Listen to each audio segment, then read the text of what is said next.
நாடாளுமன்ற பொதுத் தேர்தல் 2024 கள ஆய்வு முடிவுகளின் சாராம்சம்.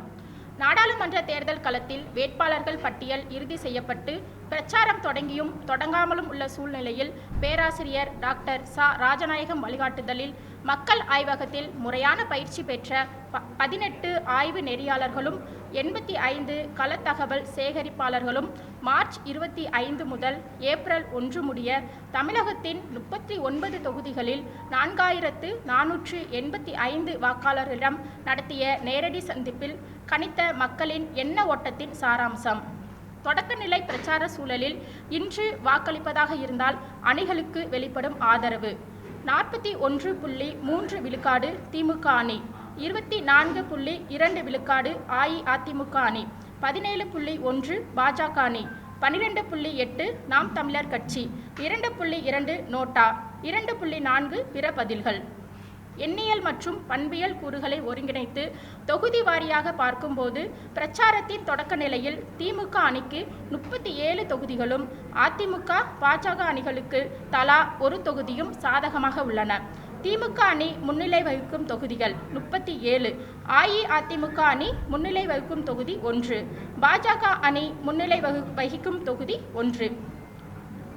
எனினும் திமுக முன்னிலை வகிக்கும் 37 தொகுதிகளில் 9 தொகுதிகளில் வாக்கு வேறுபாடு 4 விழுக்காடுக்கும் குறைவாக புள்ளியியல் ரீதியாக நிச்சயமற்றதாக உள்ளதால் தொடரும் கள நிலவர போக்குகளுக்கேற்ப இறுதி முடிவுகள் மாறலாம். அவ்வாறு மாறும் பட்சத்தில் பாஜக அணிக்கு அதிகபட்சமாக 4ம் அதிமுக அணிக்கு அதிகபட்சமாக 7ம் கிடைக்கலாம். திமுக அணி குறைந்தபட்ச தொகுதிகள் 28, அதிகபட்ச தொகுதிகள் 37. அஇஅதிமுக அணி குறைந்தபட்ச தொகுதிகள் 1, அதிகபட்ச தொகுதிகள் 7. பாஜக அணி குறைந்தபட்ச தொகுதிகள் 1, அதிகபட்ச தொகுதிகள் 4. வரவிருக்கும் 2026 சட்டமன்ற தேர்தலில் ஆட்சிக்கு வர விரும்பும் கட்சிகள் மற்றும் முதல்வராக வர விரும்பும் ஆளுமைகளாக வாக்காளர்களின் விருப்பத் தேர்வில் முதல் 5 இடங்கள்.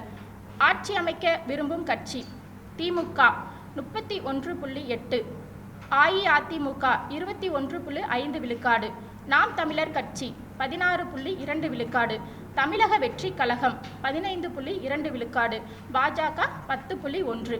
முதல்வராக விரும்பும் ஆளுமை: மு.க. ஸ்டாலின் 30.7 விழுக்காடு, எடப்பாடி பழனிசாமி 21.7 விழுக்காடு, சீமான் 15.5 விழுக்காடு, விஜய் 14.5, அண்ணாமலை 11.3. மேலுள்ள இரு அட்டவணைகளையும் ஒப்பிடும்போது வரப்போகும் சட்டமன்ற தேர்தலில் ஏற்கனவே முதல்வராக இருந்துள்ள ஸ்டாலின், பழனிசாமி ஆகிய இருவரை தவிர்த்து முடிவுகளை தீர்மானிக்கும் இடத்தில் சீமான், விஜய், அண்ணாமலை ஆகிய 3 ஆளுமைகளும் இருப்பதை அறிய முடிகிறது. சினிமாவும் அரசியலும் கலந்த தமிழக அரசியல் பண்பாட்டு பின்புலத்தில் கணிப்பில் பங்கேற்றோரில் மிக பெரும்பான்மையோருக்கு 80.5 விழுக்காடு ஏதேனும் ஒரு திரைப்பிரபலத்தை பிடித்திருக்கிறது. தற்போது நடித்து கொண்டிருப்போரில் பிடித்த முதல் 5 பேர்: விஜய் 19.8 விழுக்காடு, ரஜினி 12.2, அஜித் 12.6, சூர்யா 3.6, கமல் 3.3, யாரும் இல்லை 19.5.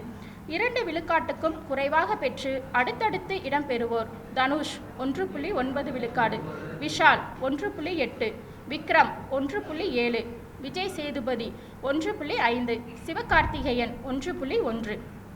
களத்தில் கண்டவை: தேர்தல் ஆணையத்தின் சோதனை செயல்பாடுகள் சாமானிய மக்களை துன்புறுத்துவதாக உள்ளது என்ற கண்டனம் மாநிலம் முழுவதும் அழுத்தமாக வெளிப்படுகிறது. ஜாதி, மத, கட்சி பாகுபாடின்றி குக்கிராமம் முதல் பெருநகரம் வரை வாக்குக்கு சரியான கவனிப்பை எதிர்பார்க்கும் போக்கு மிக பரவலாக நிலவுகிறது. பிரதமர் மோடியின் வருகை கடந்த பகுதிகளில் சேகரிக்கப்பட்ட சிறப்பு தரவுகளை ஆராயும் போது வாக்காளர் மீது புள்ளியியல் ரீதியாக முக்கியத்துவம் வாய்ந்த தாக்கத்தை அவர் வருகை ஏற்படுத்தவில்லை. அதனால மக்களுக்கு என்ன தேவையோ அந்த கள ஆய்வு முடிவுகளை மட்டும் நம்ம இப்போ சாராம்சமாக நம்ம கொடுத்துருக்குறோம்.